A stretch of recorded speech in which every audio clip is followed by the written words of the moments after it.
It's an interactive talk, and so I will be asking you quite a few questions because you also have the wisdom. The only thing I request is that when you answer, please answer in brief, because if you elaborate on your answers, in 1 hour we won't have time to cover the material. So just give brief answers, please. Right? Okay, we begin. The title of the talk, A Matter of Choice. I'll start with a little question and then we'll proceed. Suppose you are in a race, an important race, yeah, and you've trained well for it, and there you are at the start line and the gun fires and everybody's off. However, the other participants have trained a little better than you, so half the numbers are in front of you, some behind you. But for the family honor, you put in your best effort, and then you finally overtake the 10th person, the 9th person, 7th, and you're really going strong.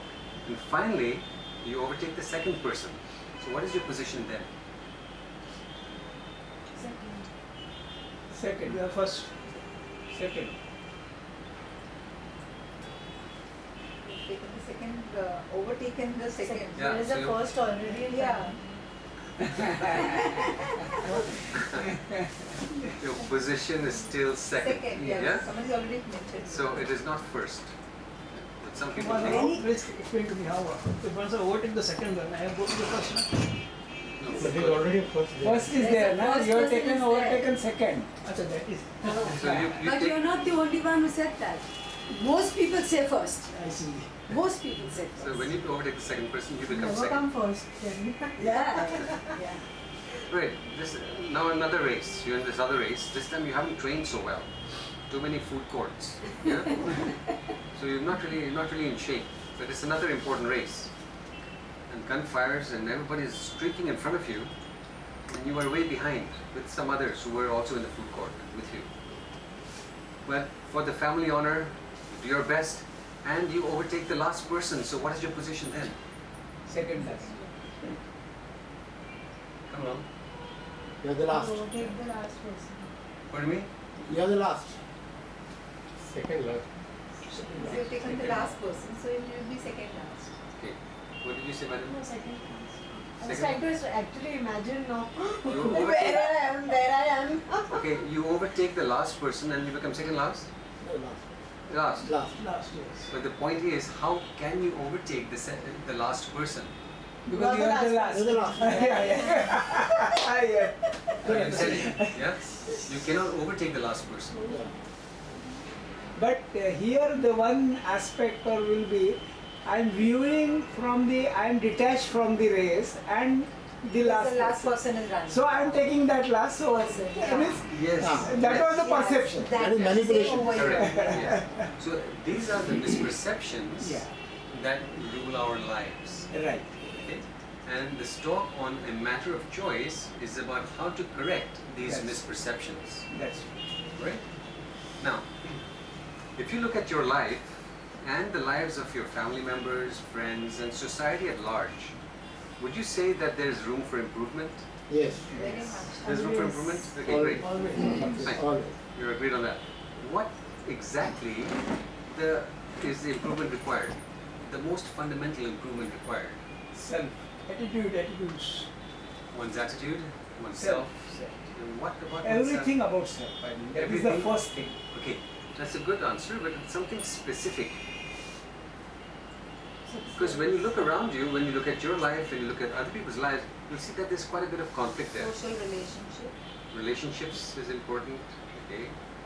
It is mainly maybe how we look at it. I mean, in which way, anything, event or person, how you look at it. I mean, that is the main thing. I mean, because, as you rightly said, Right. change and choice. Right. We are always into the change mode. Okay. We should be in a choice mode. Right.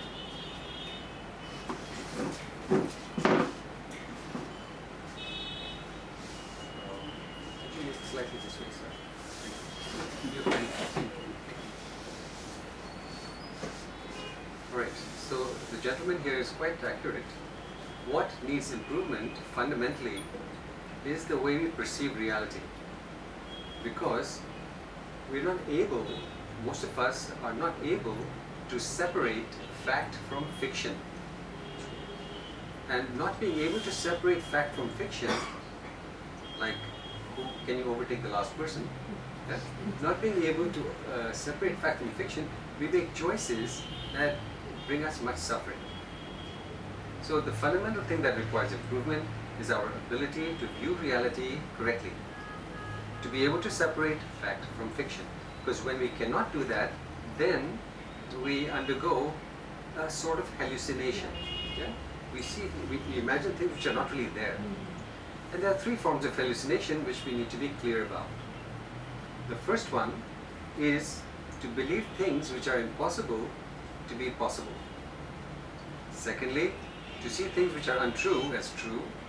And thirdly, things which are extremely unwise, we believe to be wise. Yeah? Three forms of hallucination when we cannot separate fact from fiction. So, today is part one. We'll look at more later on, but let us look at the first one. Can you give me an example, in brief, of something that is impossible, which people believe to be possible, and it creates much suffering in their lives? So what is something impossible? Like any ailment, like cancer for example, somebody can say it is incurable, but now of late it's been proved. If you have a mindset, and moreover it is proving, like if you have a mindset that you can get cured and can get cured.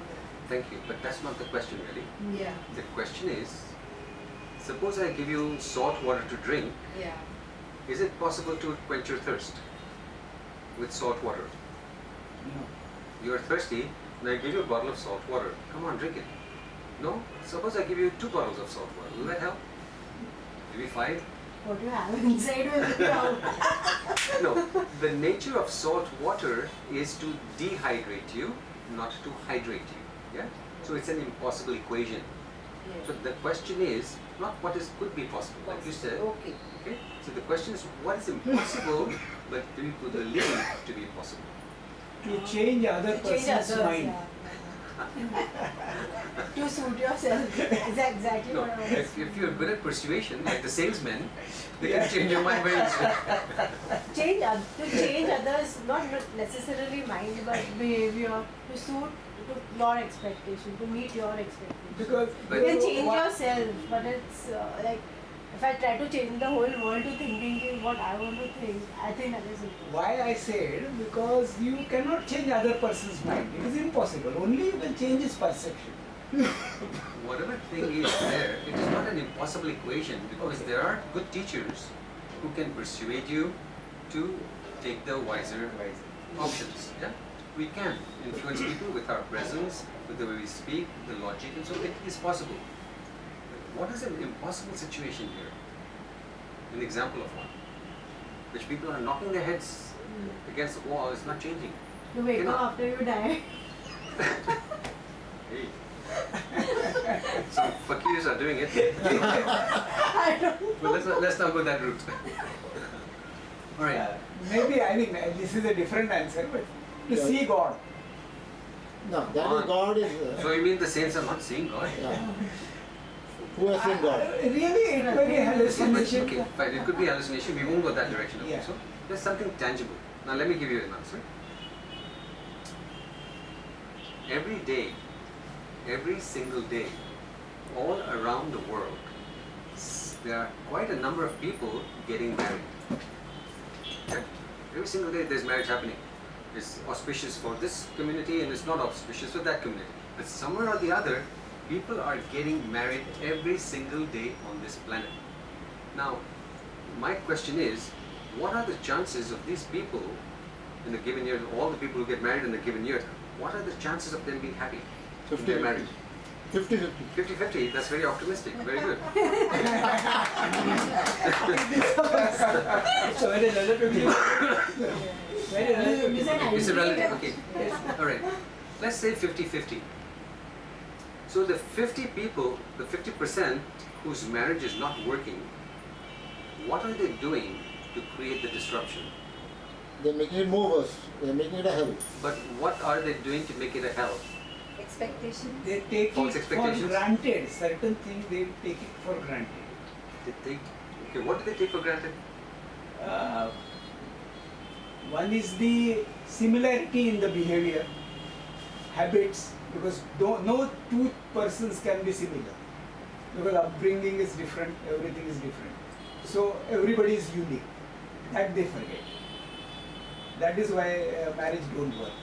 Okay, that's a good question. You're not happy with your wife? Something else? Stark reality Don't tell is seen when like two of them start living together. Stark reality before they were in some fairy tale world. Yeah, because that is for a short while. It's not like that is what in fact the latest movie I believe the live-in relationship. What do they do? Ah. It's when you live day in and out, then you know the actual ways of living, habits, behaviors. But that also does it work?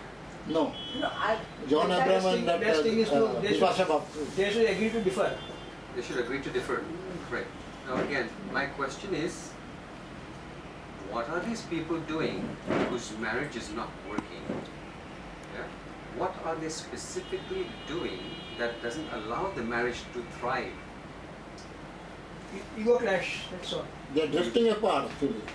Okay, Yes. instead of coming together and understanding each other, Why are they drifting apart? Because- There's an ego clash. Yeah. because everyone comes with their own baggage. Okay, right. So let me just elaborate a little. Suppose I am married to somebody and every single day I criticize my partner. You did this, you didn't do that. Why are you like this? Why shouldn't it be like that? Yeah? I criticize my partner, and when she asks me to do things insensitive to her needs, yeah, I'll do later. And she tells me 5 times, yeah. And she tells me 10 times, then I say, why are you talking like this? I heard you the first time, but I haven't done it yet. Yeah? So when I display unwholesome personality traits and expect the marriage to work, is it possible? You understand what I'm saying? When one person or both partners do not embody the right personal qualities, can any relationship work? No. Either at home or even in the workplace. Anyway, So if we are insensitive, we are arrogant, we are critical, judgmental, indifferent, those are the qualities that make it impossible for any relationship to work. Same with ourselves. If we are indifferent to our needs, we just eat what we want, drink what we want, it creates suffering, right? Yet, most people do not see that they need to change those negative qualities in favor of the positive ones. Yeah? They see it very clearly in their partner. Oh, my partner needs therapy. Yeah? But I'm okay. you need to change. Correct. My partner is crazy, but I'm a saint. I criticize all day, but I'm okay. So that is the problem on the planet. We are able to see other people's difficulties or imperfections, but we cannot see our own. Clear? Your argument here? Correct. Now let me give you another example of an impossible situation. Every year, somewhere or the other, so many people graduate from learning institutions, colleges, universities. Yeah? They have bright ideas about having a great job and raising a family and contributing to society. Now, out of all these people who graduate every year, again, how many will be really happy? Even the cream of the crop from the best universities, they've been picked up by companies and they're given big salaries. Yet, out of all these people who have put in so many years of effort, got those grades and now this job, how many people will actually be happy? 5 to 10%. 5 to 10%. Very few. Very few. So, the majority who are not happy, even they have all the perks, a nice house, nice car, nice even relationship, beautiful partners, and yet something is missing. What is missing? Passion towards their job. The passion towards their job. The chemistry is missing. Actually, I would say Chemistry only towards the they the idea of happiness. idea of seeing the how humans behave. Okay. They have their set idea because of the education and all these things Okay. and curriculum and all these things. When they go to the organization, first thing they don't understand the culture of the organization. Overnight you cannot change. All right. You may give your idea, but don't thrust your idea on others Okay. because they have their own upbringing. And okay, your idea may be good, but it takes time for all humans to understand. Okay. That is lacking. That's what they want. Quick result. I think that contentment is missing. Okay. There's no contentment. Even with those high salaries, no contentment. To be happy, it's not necessary to It's have a state of mind. paying job and all the paraphernalia that you It's a mentioned. state. no, Happiness is a state of mind. I can have nothing but I can be happy. No So job happiness satisfaction. is how you define happiness. No job satisfaction. Even though they put in all that effort to be an Yeah, he may not engineer be or happy a with doctor the- or a he may not be happy lawyer. with what he's taking in. He may not be happy. So he cannot complain. Neither. Yes, he's a silent sufferer. That's all. Right. So basically the situation is this. Most people select their vocation not on how much enjoyment they get out of it, but how well it pays. Okay. Yeah? That's People are basically mercenaries. yeah. They do not select their vocation on the basis of how much enjoyment and how much service they can offer to the community. That's not the criteria. Their value system is what will pay. I want to be an artist, but being an engineer will pay better, or being a doctor or a lawyer, big bucks. So when we select our vocation on what will pay, and when we are working for money and not for the love of working, then we can never be satisfied. It's like drinking salt water. No matter how much money you have, it is never enough. Are you understanding? Yes. So when our values are faulty, when we try to build happiness on the faulty foundation of the wrong values, it is an impossible situation. To be happy on the basis of the wrong values leads to lots of suffering for oneself and others. It's an impossible situation. That is why even CEOs who are being paid millions of dollars a year, they're involved in scams. What's missing? They have everything, and yet it's like an illness. It's like salt water which cannot quench your thirst. So the right values, the right personal qualities, people skills, these things are missing. When these things are missing, it's an impossible situation to be happy in this world. Yeah? Clear? Right. Now let's go to the next point. What is something untrue which appears to be true? Illusion. What do you mean? Illusions. Yeah. What you see is not real, and Yes. what you don't see is real. Correct. Give me a specific example of this illusion. What is something untrue which appears to be true in practical terms? Yeah, it's like you see a beautiful girl, okay, and you expect, oh, wonderful thing. She will fulfill me for the rest of my life. Yeah, but then when the reality starts, like after the honeymoon, then she says, excuse me, I do not know to cook. Then the It becomes Karela moon, yeah, not honeymoon. yeah, the first one. Right. Any other suggestions? Social relationships working in the office area, at times you just for the heck of it maintaining good rapport, and like you will find somebody really painful who's not competent and all, but then you have to tolerate him. Either he may be at a higher rank or you have to tolerate him. The second thing would be wearing a mask. Okay, Yeah. the person wears a mask, and you think, okay, that person is good and all that. The only thing, the moment, as I said again, the honeymoon is over, then slowly the mask comes out. Yes. The true colors comes out. Okay. Layers of masks. Layer, like the onion, you keep on opening one by one, one by one. Yeah. So what you see is not true, and then what you don't see is the truth. Hallelujah. There's something else also. Suppose I was able to extract just one tiny sperm from the members of the flock. Yeah? Take one sperm and put it in my hand, and I show it to you. Will you be able to see it? No. Yes, if you can pick it up and keep it, I can also see it. I've got it tools. Or you rather microscope. That is not specified. Hey. You gave us some tuitions earlier. Okay, so I picked it up, not with my hands, obviously. Okay, I've taken whatever weighs and I put it in my hand. Will you be able to see it's a sperm? My It eyes depends are upon the not distance. very- One can't Depends see on the it. distance. Yeah. Okay, so like that you can Yeah. see it. No, Can't. you need that microscope in the lab. You You need cannot that see it tool. Yeah. because it is microscopic. Microscopic. Extremely tiny. Atom. Yeah, and for me to extract it even is like a genius to do it. Okay?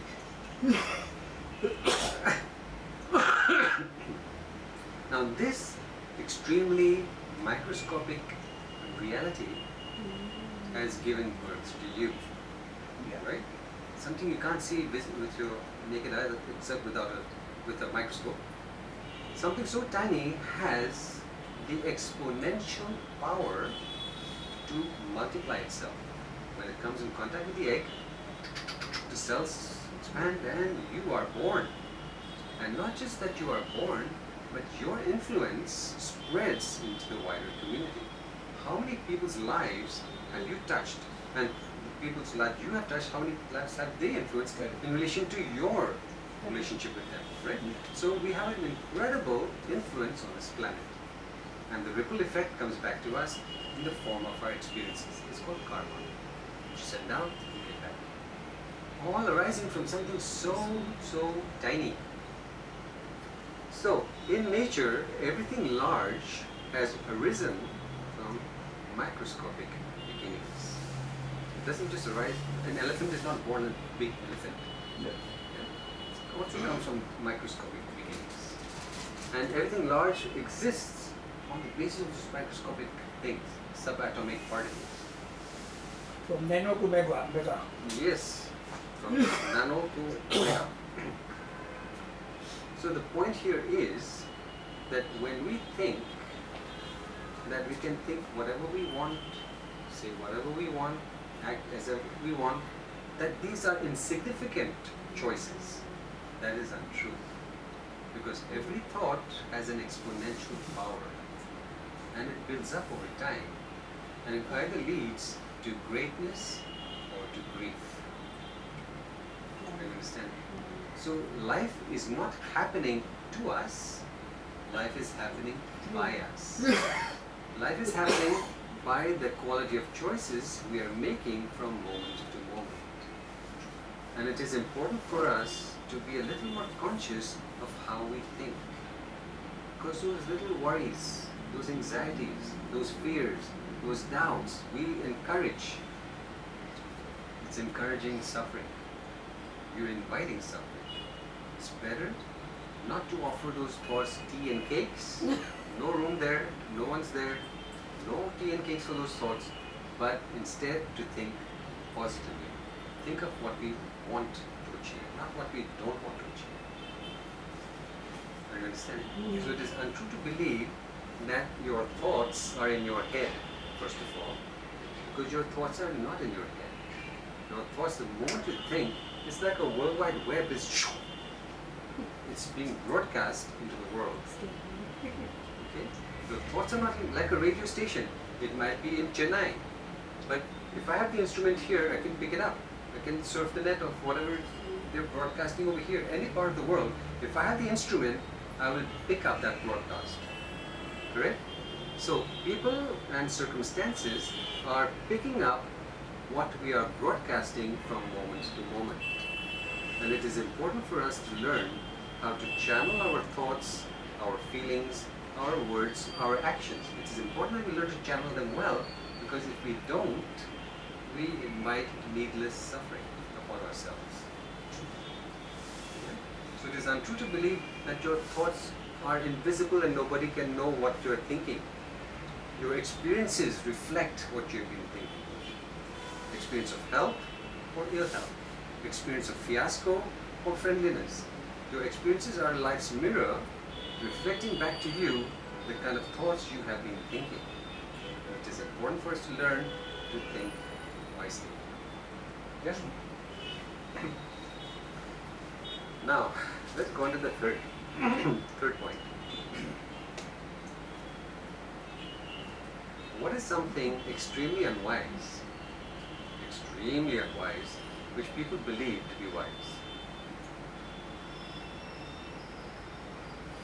Taking all the materialistic comfort to make us happy. Okay, that is an unwise choice, but I want the big daddy one. Something really not wise at all, but people don't see what they're doing to themselves. The big daddy unwise choice, what is it? Somebody. That she said, yeah, materialistic will make us happy, we run out of money. That's not a skilled choice, but it's not, See, that's devastating. death is inevitable, but we go about as if we are going to be immortal. Okay. Filled with negativity. Filled with negativity, don't take into account that we are going to at some point. Like everybody around us unhappy and ourselves also. Okay. Spreading negativity, yeah, that's an unwise choice, definitely. Something else that's unwise?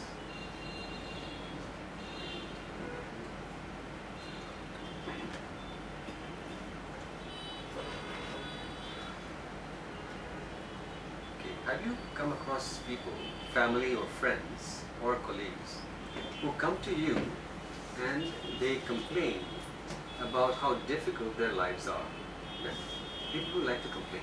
And then you offer them a choice. Look, there's a good book here, you should read it. Oh, I don't have time for that. Okay, well, there's a class here. Oh, I don't have time for that. Well, how about a video? Watch it at your time. No, I really don't have time for that. You come across people who like to complain, and whenever you offer them any solution, they don't have time for it. Yeah? So basically what they're saying is that they prefer to suffer, they don't have any time to come out of this suffering. That's what they're saying. Yeah? So what they're also saying is, actually not saying, it is in the deferring of wisdom, postponing of wisdom, that we create the greatest fiascos for ourselves. It is in the deferring of wisdom, postponing wisdom in favor of our work, in favor of our work, families, vacations, entertainment, anything else. Yeah? Oh, I don't have time to go to this class. I'm busy right now. My kids are growing up. When they go to college, then I'll do these things. Now, no. Right? So it's the deferring of wisdom, which is one of the worst choices that you can make. Why? Because in the deferring of wisdom, we acquire what is called a learning disability. Do you know what a learning disability is? What does it mean? Resistance. You have an opportunity to grow.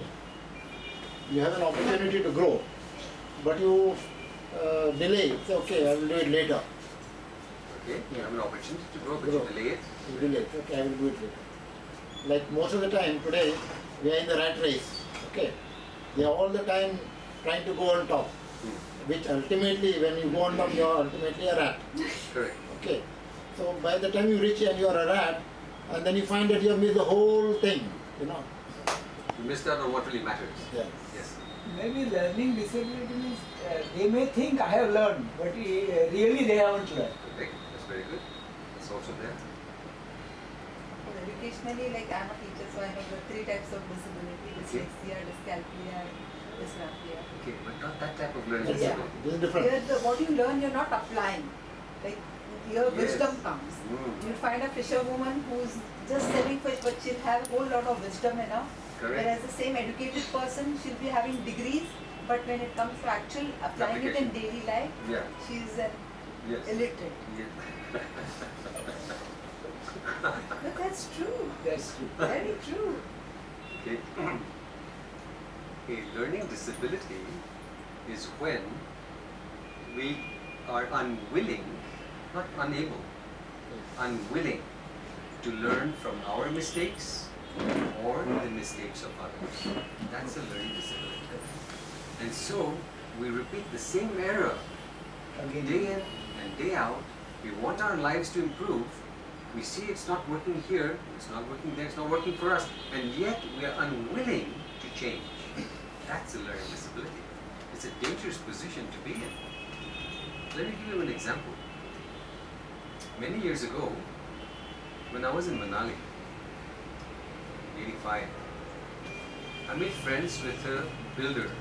I was practicing in the mountains there, and I made friends with a builder. Big strapping fellow. Rode an Enfield. He had a beautiful wife and 2 boys. They were 10 and 11 at the time. And although he was a nice, honest fellow in the construction industry, he had this habit of chain smoking. Always carried a pack, constantly chain smoking. So I would tell him, hey my friend, what are you doing? You have a lovely family. Don't you think you should be a little more responsible with your health? Oh, Behram, no problem. Other people might be affected by cigarettes. I'm not affected. I hardly cough. No problem. So that's okay. But each time I met him, I would nag him. He didn't listen. Didn't want to listen. Anyway, I left Manali that year. I went off to do my practice in other places. 13 years later, I was back in Manali and I looked for my friend. And there he was. He had aged. He had shriveled up and he was dying from lung cancer. He was there on his deathbed. Just a few months left. His wife was on my left. His 2 boys had grown up and they were on my right. So Behram, I remember you telling me, and even some of my other friends told me not to smoke so much, but I never listened to anybody. And this is the consequence. I'm dying prematurely. But I've told my boys never to smoke a cigarette.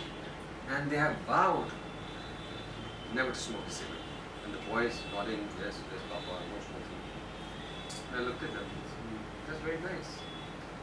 Later on that evening, when I was in town, our 2 friends were fagging away. This is a learning disability in which we see the truth but act without any reference to it. That's a learning disability. Where we see the truth, these kids seeing they're nursing their father dying from lung cancer because of smoking, and they, like the father, believe that cigarettes will not harm their health.